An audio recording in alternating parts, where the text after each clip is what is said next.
Assalamualaikum warahmatullahi wabarakatuh.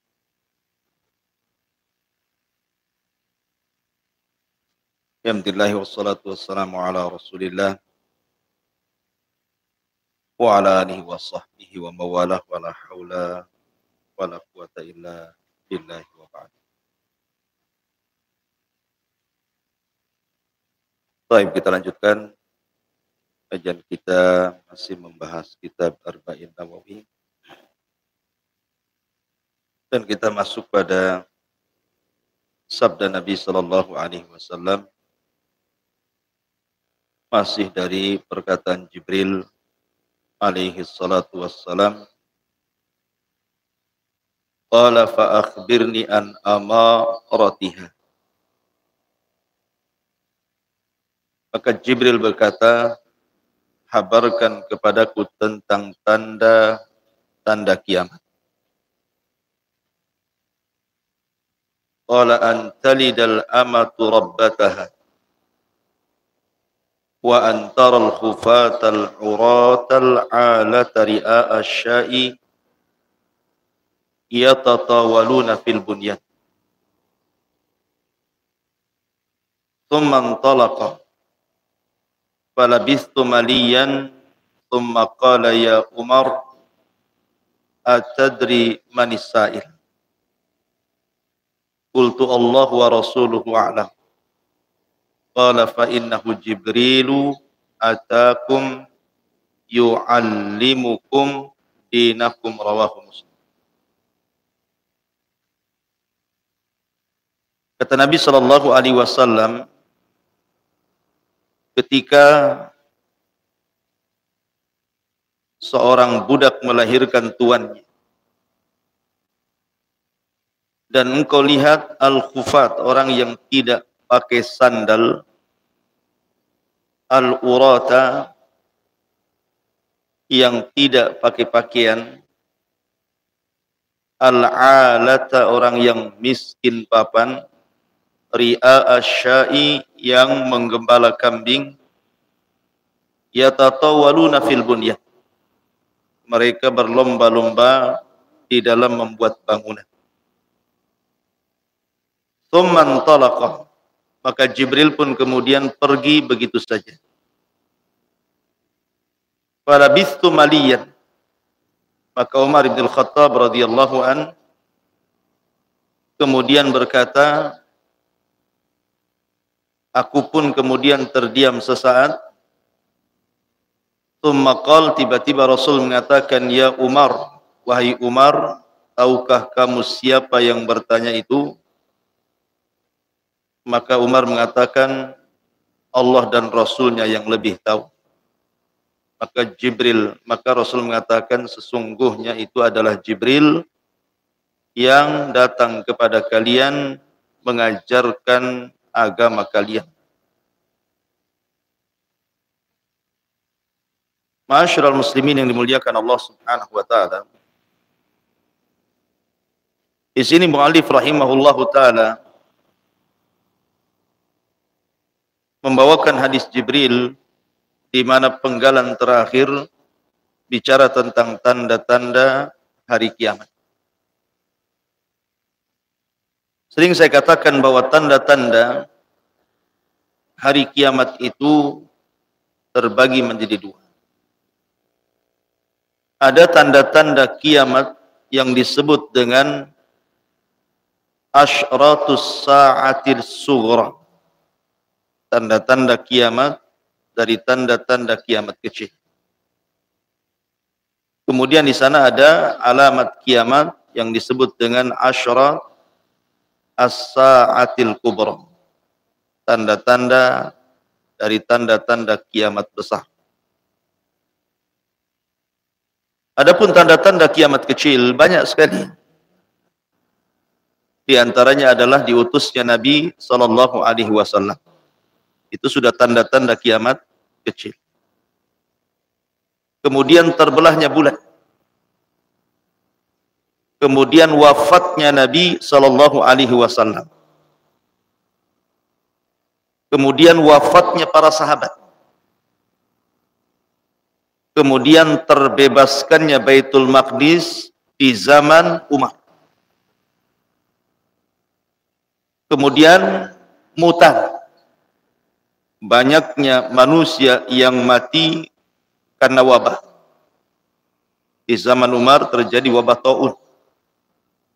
Sampai taunnya disebut taun Amwas. Karena satu kota Amwas itu mati gara-gara taun. Maka taunnya disebut taun Amwas. Dinisbatkan kepada kotanya. Kemudian juga terjadinya perang Siffin. Perang Siffin itu artinya perang antara kubu Ali radhiyallahu an dari pihak penguasa dan kubunya Muawiyah yang ada di Syam, yang ketika itu di masa Utsman menjadi gubernur di sana. Kemudian juga munculnya Khawarij. Munculnya Khawarij ini juga tanda-tanda kiamat kecil. Dan itu terjadi di zaman Ali radhiyallahu an. Kemudian munculnya nabi-nabi palsu.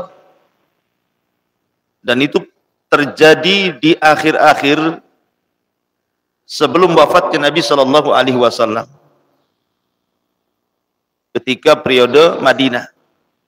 Karena periode Mekah tidak ada orang yang ngaku Nabi. Risikonya berat. Nabi saja yang asli diuji demikian rupa gitu ya. Apalagi Nabi palsu. Yang asli saja sudah demikian ujiannya. Baru terjadinya pengakuan nabi-nabi palsu itu di akhir-akhir sebelum Rasul wafat. Muncul di sana Musailamah al-Kadzdzab. Muncul di sana Al-Aswad al-Ansi dari Yaman. Muncul di sana Tulaiha ibn Asad. Kemudian muncul juga di sana Sajah bintu Al-Harith, nabi wanita. Kemudian juga Suyul Amni war-Raha. Terjadi keamanan yang merata dan ekonomi yang stabil, dan itu di zaman Umar ibn Abdul Aziz. Saking adilnya, saking nyamannya kehidupan itu sampai orang mengira Umar bin Abdul Aziz itu Imam Mahdi. Karena bagaimanapun di zaman itu walaupun berkuasa tidak lama tetapi keadilan merata. Kemudian juga Qitalut Turk, memerangi bangsa Turk. Turki itu bukan Turki sana, bukan. Maksudnya bangsa Mongol. Dan itu terjadi di zaman Syekhul Islam Ibnu Taimiyah. Kaum muslimin berperang melawan tentara Mongolia. Kemudian kasratul haraj, banyaknya pembunuhan. Sampai banyaknya pembunuhan, orang yang membunuh tidak tahu alasannya kenapa dia membunuh. Orang yang dibunuh lebih bingung kenapa bisa dibunuh. Banyaknya pembunuhan. Kemudian juga hilangnya amanah. Dan diangkatnya amanah di hati-hati kaum muslim. Kemudian juga mengikuti tata cara umat-umat sebelum kita. Dari kalangan Yahudi dan Nasrani, itu pun tanda-tanda kiamat kecil. Termasuk juga munculnya wanita-wanita kasiyat ariyah, pakai baju tapi telanjang. Nah, di zaman sekarang lah, pakai baju transparan, ketat-ketat, nggak jelas gitu ya, sobek-sobek di mana-mana gitu, kurang bahan. Termasuk juga mengucapkan salam kepada yang khusus. Mengucapkan salam itu kepada pengajiannya saja, jamaah pengajiannya. Kalau bukan jamaah pengajiannya nggak ada salam. Jadi harusnya salam itu diucapkan kepada yang dikenal atau yang tidak dikenal. Coba antum salam kepada orang yang tidak dikenal. Pasti yang tidak dikenal datang kepada antum. Kenalan antum ya. Disangkanya. Padahal di sini lagi salam saja, sunnah Nabi salam. Tahu-tahu ngomong, kapan kita ketemu ya kan? Gak pernah ketemu. Dia hanya mengucapkan salam saja. Kemudian juga di antara tanda-tanda kiamat kecil adalah buruknya perniagaan. Buruknya perniagaan, banyak ribanya, gorornya, gisnya, zulumnya, macam-macam. Kemudian juga Musyarakatil mar'ati zaujaha fit tijarah. Berserikatnya wanita, istri-istri ikut laki-laki dalam jual beli. Kalau dulu pasar itu laki-laki saja, sekarang terbalik gitu. Semua perempuan. Atau berserikat laki-laki dan perempuan. Kemudian juga syahadatuz zur, persaksian palsu. Dan ini banyak di persidangan. Saksi bisa dibeli. Kemudian juga kathratus syukhi wal bukhl, banyaknya orang bakhil. Sampai Abdullah bin Umar radhiyallahu anhu mengatakan, di zaman kami, kata Abdullah bin Umar, di zaman Nabi sallallahu alaihi wasallam, bapak dan saudara itu lebih utama dibandingkan dinar. Tapi di zaman kami, dinar lebih utama dibandingkan bapak dan saudara kami. Itu di zaman Nabi Abdullah bin Umar tuh. Harusnya perkataan itu di zaman sekarang. Zaman sekarang uang mana kenal saudara? Gak kenal saudara. Kemudian juga di antara tanda kiamat kecil, banyaknya orang yang memutus silaturahim. Bapak bermasalah dengan anak, anak kurang ajar dengan orang tuanya, saudara tidak kenal saudaranya, begitu seterusnya. Kemudian juga takhwinul amin wa'timanul kha'in. Orang yang jujur dianggap khianat, pengkhianat pula dianggap jujur. Terbalik-balik. Ini pun termasuk tanda-tanda kiamat kecil. Termasuk juga tanda-tanda kiamat kecil adalah belajar ilmu kepada orang yang bukan ahlinya. Terkadang baru taubat saja jadi ustadz gitu ya. Masih fatwa pula dia. Kemudian juga seorang istri mengajari suaminya untuk durhaka dengan orang tuanya. Dan itu banyak gitu ya. Suaminya mau ngirim uang sama orang tuanya, dilarang sama istrinya. Bang, jangan kau kirim lah, ini rumah belum lunas, kulkas belum lunas, kendaraan belum lunas, kasur belum lunas, gitu. Tikar kita belum lunas, gitu. Jadi nggak boleh. Apa hak istri melarang suami ngantar ngirim uang ke orang tuanya? Nggak ada hak dia. Karena orang tua lebih utama dibandingkan anak istrinya. Belum tercabut haknya, lain dengan istri. Kalau sudah nikah dengan suami, maka hak kepada suami lebih utama dibandingkan orang tuanya. Kalau anak laki-laki, walaupun sudah menikah, tidak tercabut haknya kepada orang tua. Orang tua lebih utama dibandingkan anak istri. Kemudian juga raf'ul aswat fil masajid. Banyaknya suara di masjid-masjid. Bising masjid. Kemudian juga di antara tanda-tanda kiamat kecil, menghalalkan sutra, kemudian menghalalkan perzinahan, kemudian menghalalkan khamr, menghalalkan alat-alat musik, kemudian manusia berangan-angan ingin mati. Kan banyak di zaman sekarang gitu. Stres ekonomi susah, mati aja lah aku katanya. Kayak gitu ya. Atau sakit parah nggak sembuh-sembuh, ya Rabb, udah mati saja saya.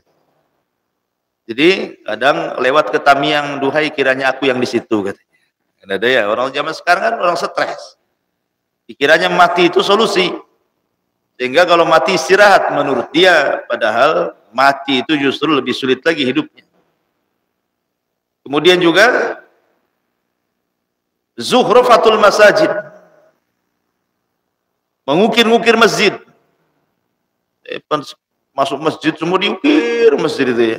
Tiang-tiangnya semua kaligrafi. Semua gambar-gambar. Salatnya enggak khusyuk, kenapa? Allahu Akbar. Tengok dinding gambar apa. Pokoknya dibuat orang enggak khusyuk di masjid itu. Banyak kali kaligrafi. Kemudian juga kasratul kitabah. Banyaknya percetakan bahasa. Dulu ilmu itu dipelajari di dada-dada kaum muslimin. Sekarang ilmu itu ada di kitab. Sekarang ke laptop. Balik ke laptop. Mati listriknya, laptopnya mati, hilang pula ilmunya. Gitu ya. Kemudian kasratul qurra wa qillatul fuqaha wal ulama. Banyaknya para penghafal Quran. Tetapi para ahli fikih yang cerdas hilang. Penghafal Quran banyak. Tapi kalau ditanya hukum-hukum tidak tahu. Kemudian juga kasratu mautil faj'ah. Banyaknya orang mati mendadak. Lagi tidur datang tsunami, mati. Lagi tidur datang gempa, mati. Di jalan pelan-pelan ditabrak orang, mati. Ya. Jadi orang mati mendadak sekarang ini. Nggak sempat tobat, mati mendadak. Kemarin kena corona, atau mati gitu ya. Jadi banyak orang mati mendadak. Terutama di jalan raya. Jalan raya itu banyak orang mati mendadak. Nah di zaman Nabi nggak ada unta tabrak unta. Sekarang tronton tabrak kijang. Jadi zaman Nabi jarang orang mati di jalan. Zaman sekarang aja orang mati di jalan banyak. Kemudian taqarubuz zaman, berdekatannya waktu. Berdekatannya waktu, tahu-tahu usianya sudah tak. Mungkin kita dulu masih kecil kan, udah dewasa, udah kawin, udah punya anak kan itu ya. Jadi waktu cepat. Tahu-tahu ngaca sudah banyak ubannya. Kemudian yataqarubul aswaq, pasar berdekatan. Sekarang antum ke pasar itu pegang laptop saja, pegang handphone, COD, makin dekat kan? Tahu-tahu udah depan rumah, cocok bayar atau cocok tak bayar, viral antum. Kan itu. Artinya bahwa sekarang pasar nggak perlu lagi ke pasar. Dulu orang ke pasar ngantri pakai dokar, orang desa-desa itu kan, pakai angkot lama ke pasar itu, bosan kadang-kadang ke pasar, yang jauhnya. Sekarang nggak perlu lagi. Semua pasarnya ada di laptop. Semua pasarnya ada di handphone. Tinggal klik makanan apa saja ada. Masakan mana saja ada. Kemudian ittikhadul masajid turuqan. Masjid dijadikan tempat jalan saja. Maksudnya begini, kadang-kadang ada orang kebelet kencing, pasti cari masjid ya. Kan tuh sholat tuh. Kadang-kadang lewat saja kemana? Ke toilet Pak, katanya. Habis itu pergi lagi kan gitu ya. Tak sholat, tak tahiyatul masjid, tak apa gitu. Ini. Kemudian di antara tanda-tanda kiamat juga tada'al umam ala ummatil islamiyah. Umat Islam yang mayoritas dikepung oleh umat kafir yang minoritas. Banyaknya itu seperti buih di lautan, tidak ada taringnya. Kemudian juga kasratuz zalazil, banyaknya gempa di mana-mana. Kasratun nisa wa qillatur rijal, banyaknya perempuan dan sedikitnya laki-laki karena banyaknya perang, akhirnya para mujahidin banyak mati, banyak janda gitu ya. Kemudian juga zuhurul fahisyah, banyaknya perzinahan. Bahkan perzinahan itu ada tempat-tempatnya dilegalkan sekali. Oleh pemerintah lagi dilegalkan. Katanya bahasa mereka ditertibkan, bukan dihilangkan. Ditertibkan. Tapi ya mesti ada kalau ditertibkan kan itu. Harusnya kan dimusnahkan gitu ya. Bukan ditertibkan. Kemudian juga an yaqulal qawiyyu dhaif. Orang kuat memakan orang lemah. Kemudian tarkul hukmi bima anzalallah, meninggalkan hukum selain daripada hukum Allah. Kasratul rum wa qillatul arab. Banyaknya orang-orang Romawi dan sedikitnya orang Arab. Artinya orang-orang barat jumlah mereka banyak. Kemudian juga zuhurul khusuf. Sering terjadi gerhana. Di zaman Nabi gerhana itu jarang-jarang. 10 tahun sekali mungkin ya ada gerhana matahari total. Zaman sekarang hari-hari ada gerhana. Dan nanti ada pengumuman ada gerhana lagi, ada gerhana lagi. Dan gerhana itu kalau antum tahu datang untuk menakut-nakuti hambanya. Makanya biasanya setelah terjadi gerhana biasanya banyak musibah. Ya kan? Kalau sudah terjadi gerhana nanti beberapa bulan setelahnya itu banyak musibah, tak gempa ini itu kan. Karena gerhana itu tanda dari tanda-tanda kuasa Allah. Didatangkan untuk menakut-nakuti. Bukan untuk selfie. Kan? Gerhana dibuat selfie pula. Ini gerhana. Ini 100 tahun sekali datangnya katanya kan. Buat teropong, buat wisata gerhana di situ. Kemudian istifadatul mal wa kathratuhu bainan. Banyaknya harta melimpah di tengah-tengah manusia. Kemudian juga di antara tanda-tanda kiamat kecil zuhurul maskhi. Banyak orang yang dirubah wataknya kepada watak binatang. Kalau dulu di zaman sebelum Rasul dari umat-umat terdahulu betul-betul dirubah seperti Yahudi yang ada di Aila atau Madian dalam riwayat yang di tepian lautan, gara-gara mereka melanggar hari Sabtu, betul-betul mereka dikutuk jadi kera dan babi. Tapi apakah ini terjadi kepada umat Islam? Sebagian ulama mengatakan bisa iya, bisa tidak. Ada yang mengatakan bahwa umat Islam itu tidak akan dikutuk jadi kera, tapi wataknya seperti binatang. Kemudian juga nuzulul matar minas sama wala tambutil ardu syai'a. Banyaknya hujan tapi tidak menghasilkan. Mesti gagal panen saja. Padahal hujan banyak gitu ya. Harusnya makin subur. Kenapa? Karena tidak berkah bumi. Kemudian qitalul muslimin lil yahud. Orang-orang Islam memerangi Yahudi. Terjadi Palestina lawan Yahudi Israel kan gitu. Kemudian juga yuksarul furat an jabalin minadz zahab. Nanti akan keringnya sungai Efrat dan akan muncul gunung emas, dan ini belum terjadi. Tapi tanda-tanda kiamat kecil. Kemudian zuhur fitnatil ahlas, ada fitnah ahlas, fitnah sarra dan fitnah duhaimah. Dan itu mendekati keluarnya Dajjal, belum terjadi. Kemudian juga audatul khilafah, kembalinya kekhilafahan. Maksudnya kekhilafahan munculnya Imam Mahdi. Ini belum terjadi. Kemudian termasuk zuhurul Mahdi, munculnya betul-betul Imam Mahdi Muhammad ibn Abdullah. Kemudian malhamah al-kubra, di mana kaum muslimin akan melawan orang-orang Nasrani di akhir zaman, dan itu perang terdahsyat sepanjang zaman. Kemudian kaum muslimin juga akan membuka Konstantinia. Kemudian akan membuka Romawi, Eropa akan dikuasai kaum muslimin. Dan ini belum terjadi. Eropa ya masih Eropa lah kan itu ya. Nanti di akhir zaman Eropa akan dikuasai kaum muslim. Warabul Madinah, hancurnya kota Madinah. Sampai tidak ada manusia kecuali hanya binatang buas saja. Ini pun belum terjadi. Kemudian khuruj rajulin min Qahtan, keluarnya laki-laki dari Qahtan. Yasukun nas bi asa, yang menggiring manusia dengan tongkatnya. Ini pun belum terjadi. Kemudian khuruj rajulin yuqalu lahu Jahjah, keluarnya orang yang diberi nama Jahjah namanya. Nanti di akhir zaman, ini pun belum terjadi. Kemudian takallama syirakun na'li, tali sendal bisa bicara. Ini belum terjadi.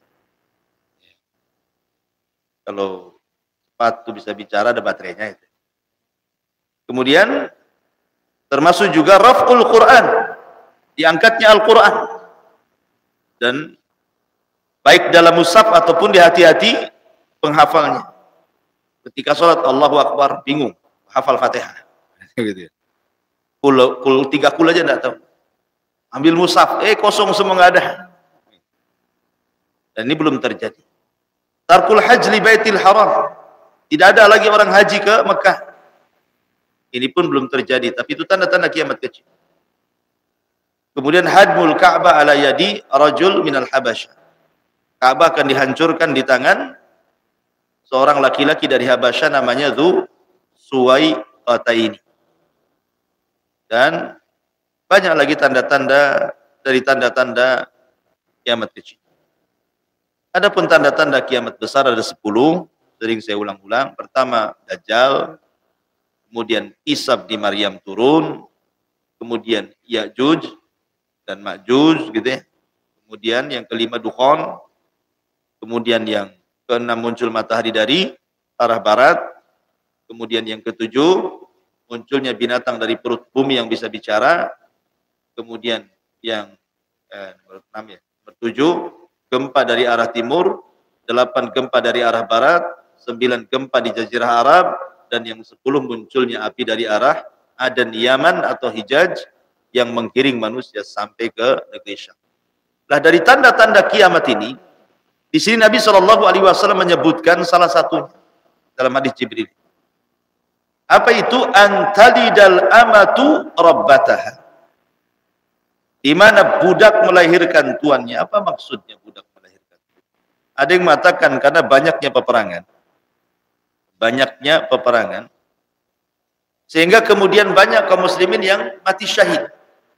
Kemudian ketika terjadi kekalahan, maka wanita-wanita kaum muslimin akan ditawan oleh musuh-musuhnya. Otomatis jadi budak. Ketika kemudian digauli tuannya, maka lahirlah anak. Anak ini nasabnya kepada tuan yang merdeka, tidak kepada ibunya yang tetap budak. Artinya budak melahirkan tuan, karena digauli tuannya, punya anak. Anaknya merdeka. Karena nasab itu dibawa ke bapak. Ada juga yang mengatakan bahwa ini kinayah daripada hukukul walidain.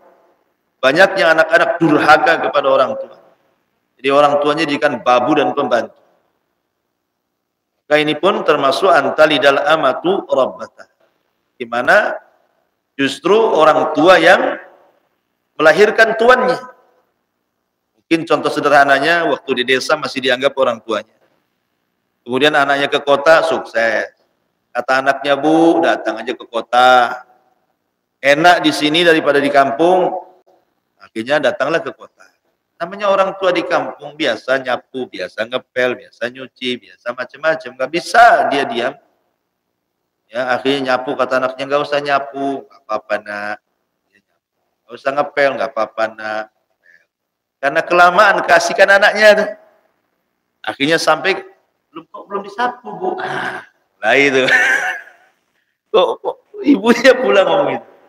Kok masih kotor, Bu? Mulai ukuknya di situ. Ukukul walidainnya. Kemudian juga yang kedua, wa antaral khufat. Engkau akan lihat khufat. Khufat itu artinya orang yang tidak pakai sandal. Urah artinya orang yang tidak punya baju, telanjang. Al-alah artinya orang miskin. Ri'a'asyah penggembala kambing. Ini kinayah orang susah lah. Orangnya susah. Tetapi orang-orang susah ini Allah bukakan dunia. Mungkin orang desa dulunya susah, merantau ke Malaysia, sukseslah di Malaysia. Kirim uang ke desa, bangun rumah besar-besar. Maksudnya ya. Seperti itu. Jadi orang-orang susah dibukakan dunia, wah berlomba-lomba dalam bangunan. Bahkan sekarang rumah di desa itu kadang-kadang lebih cantik dibandingkan rumah di kota kan. Ya, rumah desa itu cantik-cantik loh. Di kota malah kopel-kopel kan, 6x12. Jelek-jelek rumahnya. Kadang-kadang skatnya bukan pakai bata, GRC kan di kota itu ya. Di rumah gede-gede kan itu ya. Karena orang-orang susah dibukakan dunia besar-besar dia bangun rumah.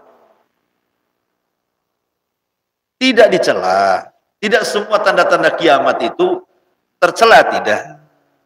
Tidak tercela. Cuma itu tanda-tandanya gitu ya. Tanda-tanda kiamat itu seperti itu. Kalau sudah orang-orang susah dibukakan dunia berlomba-lomba dalam bangunan, nah berarti sudah dekat kiamat. Ya. Kemudian summan talaqa, maka Jibril pun pergi ngilas silang. Maka Umar diam sesaat karena apa? Ditengok udah nggak ada, baru keluar dari masjid udah hilang orangnya. Makanya kemudian Rasul mengatakan, ya Umar, kamu tahu siapa yang bertanya tadi?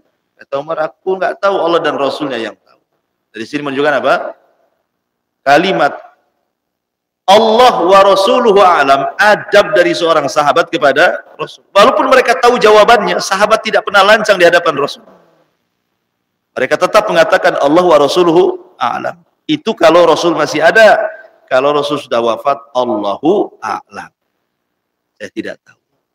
Makanya sering saya katakan, kalau orang ditanya dan tidak tahu, kemudian mengatakan saya tidak tahu, maka dia dapat separuh ilmu. Tapi kalau orang ditanya sok tahu kemudian dia menjawab sok tahu, berarti dia menampakkan kejahilan. Sebab kalau seandainya orang ditanya kemudian mengatakan saya tidak tahu, maka tidak akan ditanya lagi. Dan dia akan mencari jawabannya sehingga dia tahu. Jadi alim jadinya. Ketika antum ditanya tidak tahu jawabannya kan? Anda tidak tahu, Ustaz. Ketidaktahuan antum ingin mencari tahu. Akhirnya cari tahu, dapatlah ilmu. Tapi ketika antum tiba-tiba ditanya kemudian sok tahu, maka sok tahu itu akan menimbulkan pertanyaan yang kedua. Jawabannya sok tahu lagi, akan menimbulkan pertanyaan ketiga. Jawaban ketiganya sok tahu lagi, dan gitu jadi kejahilan yang terstruktur namanya. Murokab. Makanya kalau tidak tahu, wallahu alam lah kan itu ya. La adri, saya tidak tahu. Imam Malik lah ya. Ditanya 40 soalan. Orang ini jauh datang ke Madinah, membawa masalah orang kampungnya untuk jadikan solusi, disuruh didanai, kau datang ke Imam Malik, pecahkan masalah ini untuk kemaslahatan kampung. Berangkat orang ini ke Imam Malik jauh-jauh, lewati berkampung-kampung hanya ingin dapat solusi. Setelah tanya kepada Imam Malik, dari 40 soalan hanya 3 yang dijawab. Orang ini kecewa kan, karena udah jauh-jauh datang. Dia mengatakan, ya Imam, antal imam. Ini imam dunia, masa sih gak tahu jawabannya? Malik marah lah kan. Katakan kepada kaumnya, pada kaummu sana, katakan Imam Malik la yadri, Imam Malik gak tahu. Kan itu artinya bahwa kemudian Imam Malik membacakan ayat sanulki alaika kaulan sakila. Ingat, agama ini berat, kata Imam Malik. Bukan perkara mudah, agama ini berat. Sanulki alaika kaulan sakila. Jadi tidak mudah menjawab, tidak mudah memfatwa, karena perkara agama ini berat, harus punya ilmu. Mengamalkan Islam mudah, tapi mendakwahkan Islam itu sulit, perlu ilmu. Qala fa innahu Jibril, maka Rasul mengatakan itu tadi Jibril, atakum yu'allimukum dinakum, dia datang kepada kalian untuk mengajarkan agama kalian. Wallahu alam. Karena memang datangnya kesiangan, jadi kuliah terserah antum. Jadi enggak lama waktunya. Subhanaka bihamdika asyhadu an la ilaha illa anta astaghfiruka wa atubu ilaik. Allahu ta'ala. Assalamualaikum warahmatullahi wabarakatuh.